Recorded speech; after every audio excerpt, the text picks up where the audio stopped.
कम दिखता है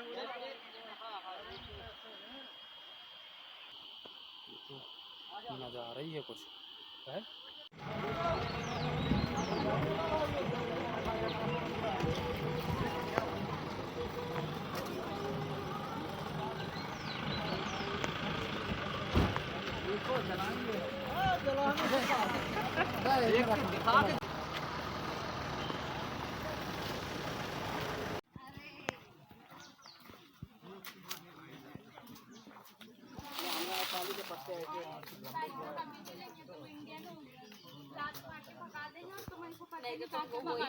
उन्हीं की गैंग में शामिल होना पड़ेगा। भाई बोल भी करा। हाँ भाई सब क्या है, कैसा है, कैसा प्रतिवर्ष फल देने वाला कोई वैरायटी आप लगाए, एक ही वैरायटी लगाए सर। फिर उसमें जो है जैसे इसमें एक ही वैरायटी लगाते हैं और इसमें एक रोग लग गया ये वाला है ना, तो ये एक ही वैरायटी ये डिसीज भी सुंदरजा पे बहुत ज्यादा तादाद में आ रही है और जो गमोसिस है वो दशहरी पे ज्यादा आ रहा है। तो कुछ वैरायटी है सुंदरजा पे ज्यादा आ रही है, सभी पे फैलेगी तो कोई भी वैरायटी लगाओ। जो रीवा की वैरायटी जो रीवा का सुंदरजा और लंगड़ा ये सब रीवा।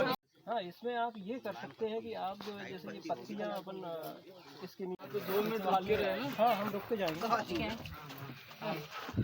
ठीक है, वीडियो को बना यूट्यूब में आ गए ना अपन। हाँ बिल्कुल आ गए। भैया आ रहा है ना भैया सब लो यार थोड़ा ये बता एक फोटो लो। पूरी वीडियो आ रही है। वीडियो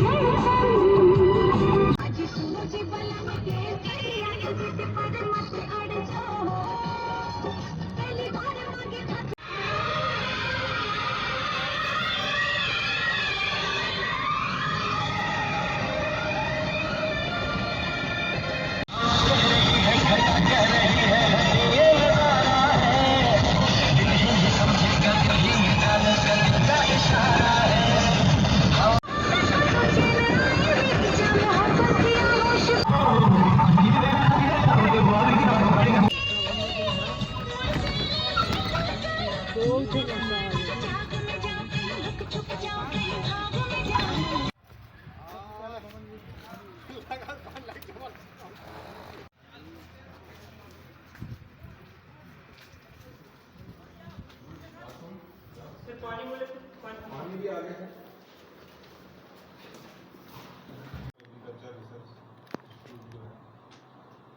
उनके द्वारा चलाया जा रहा हर एक ऐसा सेंटर है जो डिस्ट्रिक्ट की पॉलिसी मेकिंग और डिस्ट्रिक्ट की प्लानिंग के लिए, एग्रीकल्चर की प्लानिंग के लिए काम करता है। और हमारे जिले में क्या क्या चीज़ें होनी चाहिए, जैसे पूरे भारत के लगभग सभी जिलों में और कई जिलों में कैसा किया जाए, उसका एक मॉडल है ये स्पेस यूटिलाइजेशन का। हमारे घर के आसपास पहले भी हम सब्जी लगाते थे, लेकिन जो वो सब्जी लगाते हैं तो वो हम कहीं भी कुछ भी लगा देते हैं। इस प्रकार से व्यवस्थित अगर हम ये जो मॉडल है वो वृत्ताकार मॉडल है, ICR के द्वारा ही दिया गया है ये। ठीक है, इस मॉडल में हमें किस सीजन में कौन सी सब्जी लगाना है वो भी वहाँ बोर्ड है, उस पर भी लिखा हुआ है।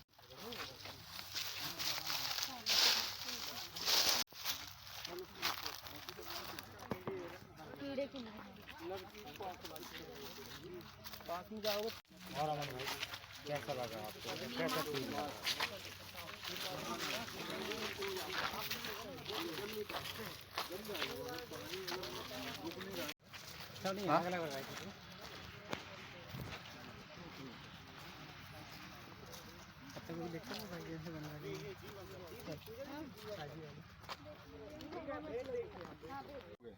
जो ऐसे बिल्कुल नेट की तरह एक जाली आती है, उस जाली से हम ढक देते हैं, तो वो भी उसका भी काम कर सकते हैं आप लोग।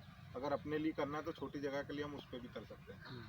दूसरा, इसको बनाने की बहुत ज़्यादा कास्ट नहीं आती, आपको दिख रहा होगा। साधारणतः लकड़ियों से भी इसको हम बना सकते हैं। हम लोगों ने किसानों के यहाँ बांस का बनवाया जी। नेट, वो खुद खरीद के लाया, चारों तरफ खंबे गाड़ बायोगैस होता है। ये अच्छे, ये वर्मी कंपोस्ट टैंकी है अच्छा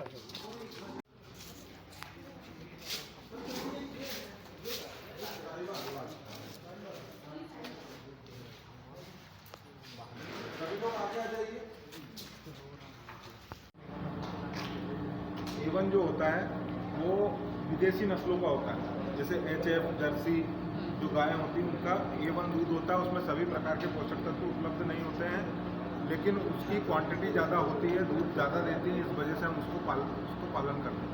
लेकिन लगातार उसका दूध पीने से हमारे शरीर में कई प्रकार की बीमारियाँ होती हैं। इसलिए जो भी यहाँ है वो लोग ये प्रण लें कि हम लोग A2 मिल्क पिए, देसी गाय का दूध पिए, जो अधिक लाभदायक होता है। ठीक है, बाकी यूरिन कलेक्शन होता है, यूरिन गोमूत्र पूरा कलेक्ट होता है, गोबर कलेक्ट होता है, उससे खाद बनती है। दो उपयोग हैं, एक तो पशुओं को खिलाने के लिए, दूसरा धान के खेतों में इसको डाल के नाइट्रोजन की पूर्ति करने के लिए। पहला पशु को खिलाने में किस लिए उपयोग करते हैं उसके बारे में बता देता हूँ, फिर धान के खेतों में कैसे उपयोग करते हैं उस बारे में बता देता हूँ, फिर इसके प्रोडक्शन कैसे करते हैं उसके बारे में बताता हूँ।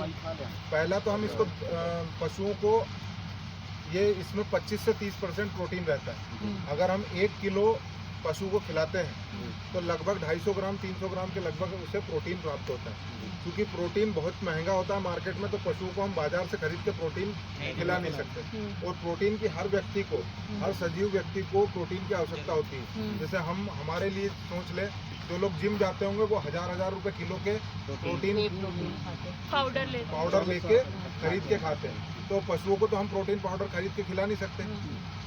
इसमें 25 से 30% प्रोटीन होता है, तो इसको धुल के पशुओं को आधा किलो प्रतिदिन खिलाते हैं, तो ये प्रोटीन सोर्स के रूप में कार्य करता है। एक वयस्क पशु को आधा किलो प्रतिदिन हम पिलाते हैं, इसमें 25 खिलाते हैं, 25 से 30% प्रोटीन होता है। दूसरा जो इसका उपयोग है वो नाइट्रोजन सोर्स के रूप में। धान के खेतों में पानी भरा रहता है, ये जलीय फर्न होता है, जल में ही होता है। धान के खेतों में जब हम इसको लेके 1 किलो प्रति एकड़ के हिसाब से हम इसे खेतों में डाल देते हैं, धान लगाने के 10 से 15 दिन के अंतर हम इसको डाल देते हैं। इसके बाद ये पूरे प्लाट में फैल जाता है, पानी में होता है तो पानी में पूरे प्लाट में फैल जाता है। और वायुमंडल में नाइट्रोजन पाई जाती है, आप लोग पता है जी कितने % पाई जाती है? 78% नाइट्रोजन पाई जाती है। उस नाइट्रोजन का फिक्सेशन करता है और धान के पौधे को उपलब्ध कराता है। ठीक है, लगभग प्रति हेक्टेयर 30 किलो नाइट्रोजन उपलब्ध कराता है। अगर हम उसको यूरिया में कैलकुलेट करेंगे तो 50 से 60 किलो यूरिया की पूर्ति करता है। तो ये दो उपयोग में आता है, एक तो धान के खेतों में नाइट्रोजन सोर्स के रूप में, दूसरा पशुओं को खिलाने में।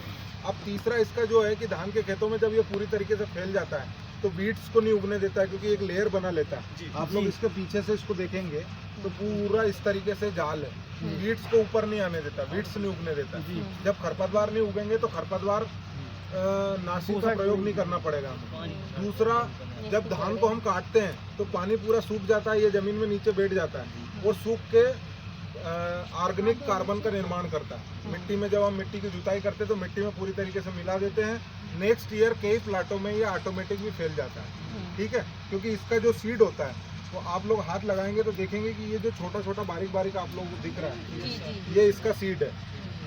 आप ये हाथ कहीं जाके किसी टंकी में भी धुलेंगे तो वहाँ भी फैल जाएगा।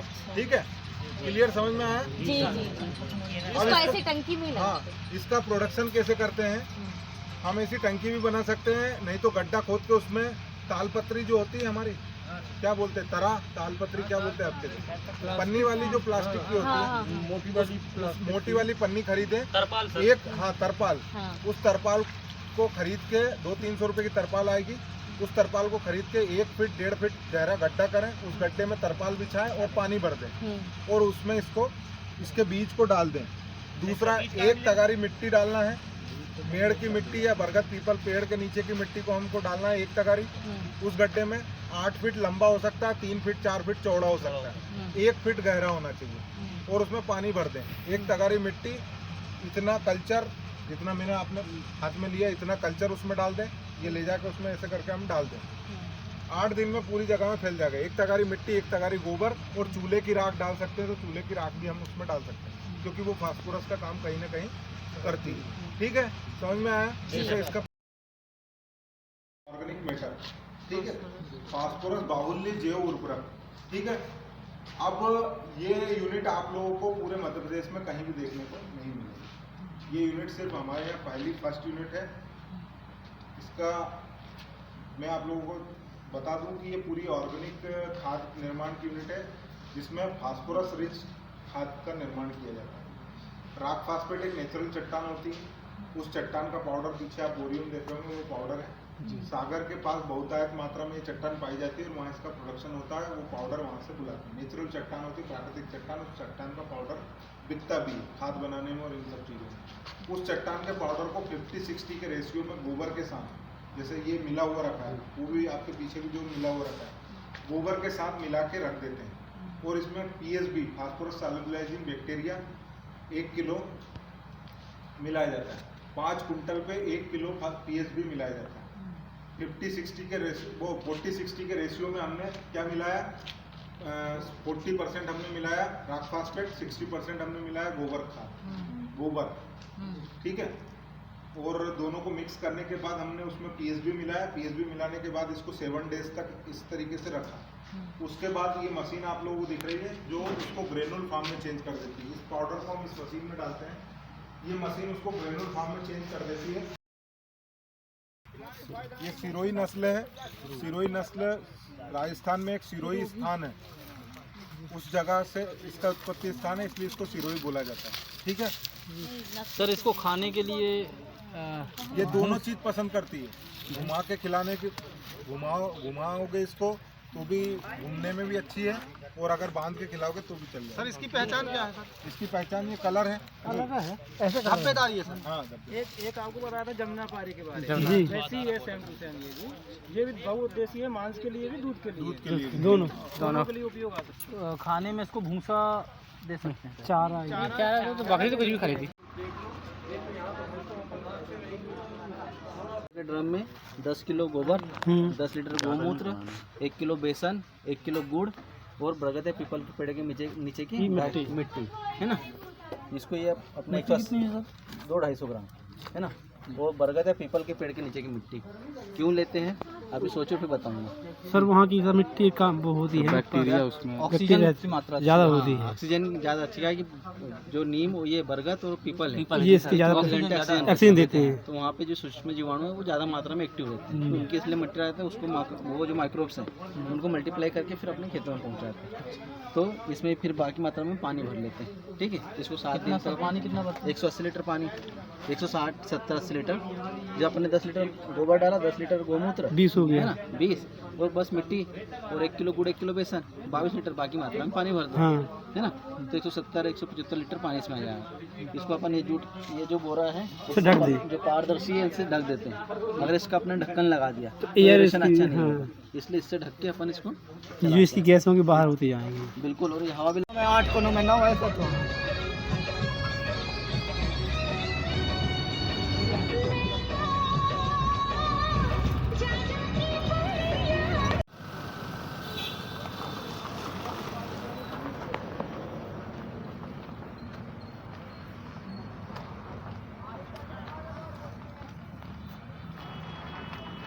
जाओ साहब, चलिए।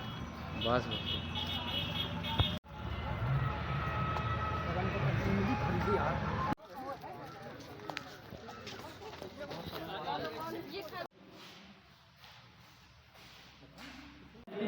गवर्नमेंट को ये भी अमेरिका लगा गई है।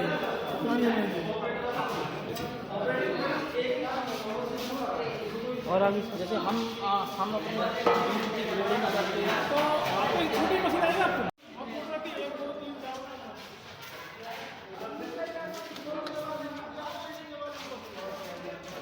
ये बीज सुखाने के लिए भी है। ये बीज जो है ना सुखाने के लिए है। ये नमी है तो इसमें जाएगा, गर्म होगा, उसके बाद निकलेगा, नमी हट जाती है। तो वो क्या है सर? वो क्या है? ये वो वही बीज गर्म करने का अलग अलग, इसमें वो उसमें टमाटर का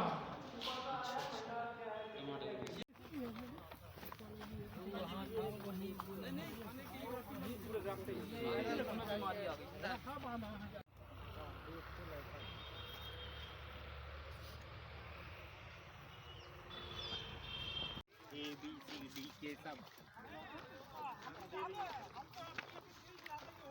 ये वाला बहुत खतरा होगा, अच्छा नहीं इससे कम अच्छा वो भी है, लेकिन इससे काफी मीठा है।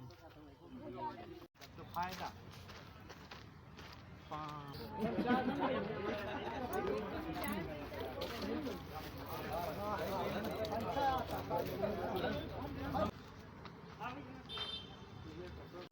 भैया